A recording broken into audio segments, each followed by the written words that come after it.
there's something that I've been avoiding, and I've been doing everything that I possibly can instead.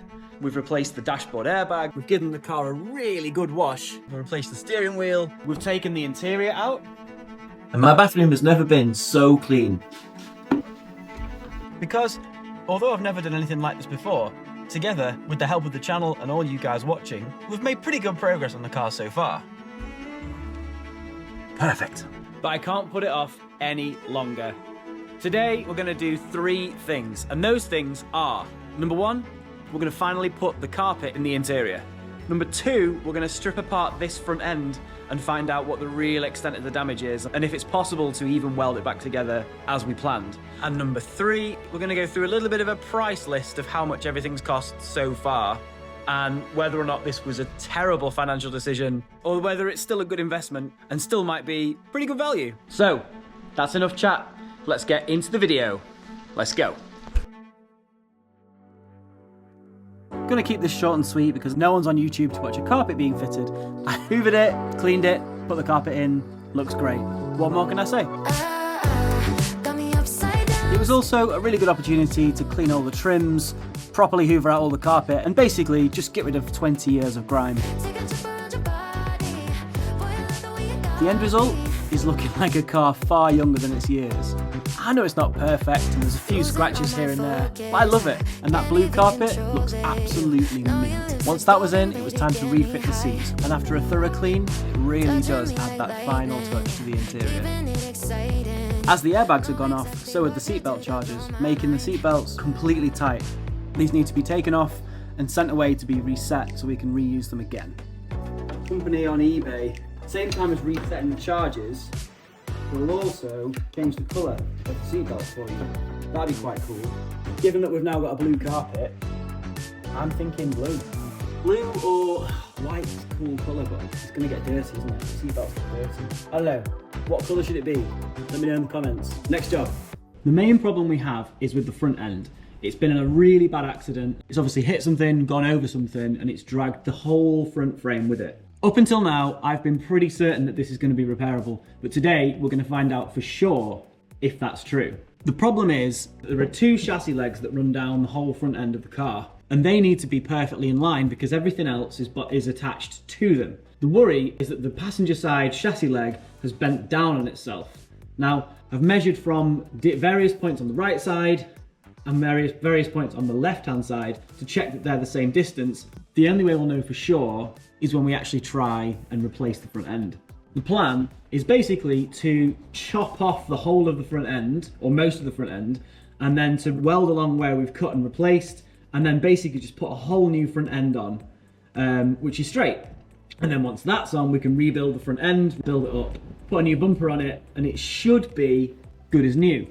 But this is what we're going to find out today. So let's cut straight to the time lapse and take everything off this front end piece by piece.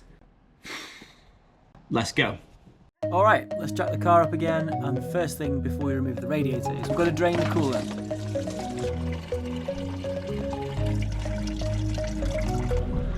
Only got a bit on my face. And just to be safe, I drained the oil as well, because we're going to change it as part of the service anyway, but I wasn't sure if anything I was going to remove was connected to the oil anyway. Black gold. Best not to take chances. To take out the radiator, there were some coolant hoses to take off with a few Jubilee clips, and after that, the radiator was out. Then, it was time to take out the AC condenser, which sits just in front of the radiator. Again, that was a couple of bolts, and it was out, leaving the whole front end ready to inspect the damage properly. And it is out. We can finally see the extent of the damage, and it doesn't look too bad. Being perfectly honest, it doesn't look too bad at all. Obviously, this front area here is completely bent in, so that'll all have to go. But the damage that we're worried about is on this chassis leg here, which runs there. It looks to be in pretty good shape, apart from this bend here. If we can make it so we can cut cleverly along where that little blue, where that hole is, if we can cut down here and along, and then splice in the new version, which is here, we can cut that in a certain way, which I'm going to leave to my welding guy to decide what's going to be strongest and what's also going to retain the sort of natural crumple elements of it. But actually, we could be all right. Right. It's going to be amazing. I can't wait to have it to a point where the chassis is straight, and then we'll be able to think about driving it. Take it on some of the roads around here, which are just amazing. Okay, I'm going to leave this section here, and we're going to get on with finding out how much everything cost over on the blackboard. Okay, let's find out how much I've paid for this. Let's find out.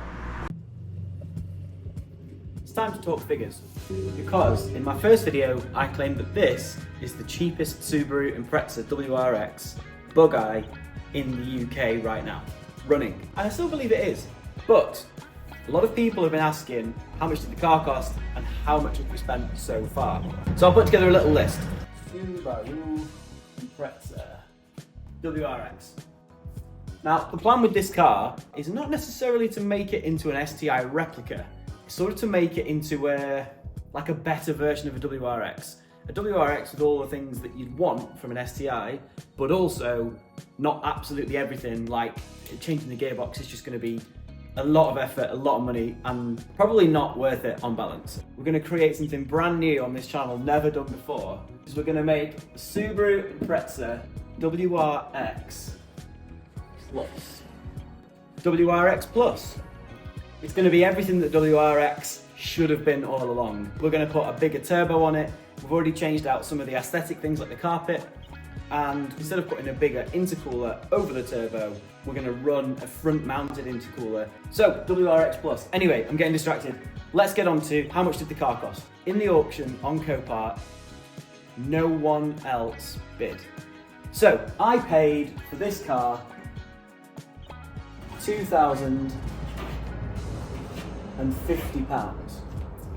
Then I had to pay to get it delivered here, which was expensive because we're up in West Yorkshire and this one was in Sandy, which is like Bristol-ish, I guess. So to get it delivered was £350, which hurt.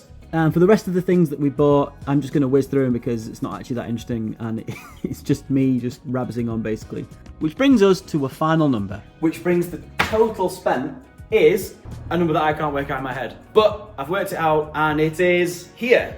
So about £3 grand, so it's still a really good value. And it still is. In fact, today, the cheapest one on Auto Trader is around £8,000 and they just go up from there for the bug-eyes. So we're still on budget.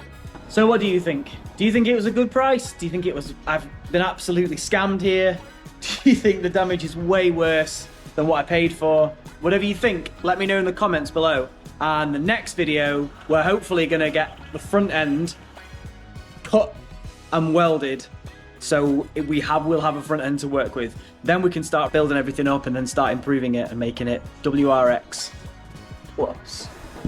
If you've enjoyed this video, don't forget to hit the like button, subscribe down below if you want to see more, and thanks for watching. I'll see you in the next video. Peace out.